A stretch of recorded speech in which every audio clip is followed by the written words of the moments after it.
অভিনেত্রী বর্ষার মামলায় পাপমুক্ত সেই নায়ক রাসেল মিয়া আটক। ইউটিউবে কন্টেন্ট বানিয়ে পরিচিত পান রাসেল মিয়া। পরবর্তীতে ভাইয়ারে নামে একটি সিনেমায় অভিনয় করেন তিনি। ২০২২ সালে সিনেমাটির মুক্তির সময় পাপমুক্ত চলচ্চিত্র বলে দাবি করেন এই অভিনেতা।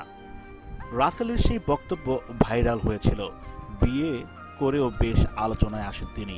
এবছর এফডিসিতে শিল্পী সমিতির নির্বাচনে ভোট দিতে এসে পরিচয় হয় আরেক অভিনেত্রী ও গায়িকা সুমাইয়া আফরিন বর্ষার সঙ্গে।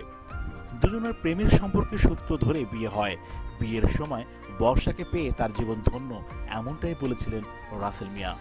এবার জানা গেল ৬৫ লাখ টাকা যৌতুকের দাবিতে মারধর করার অভিযোগে স্ত্রী সুমাইয়া আফরিন বর্ষার করা মামলায় সেই পাপমুক্ত খ্যাত রাসেল মিয়াকে গ্রেপ্তার করেছে পুলিশ।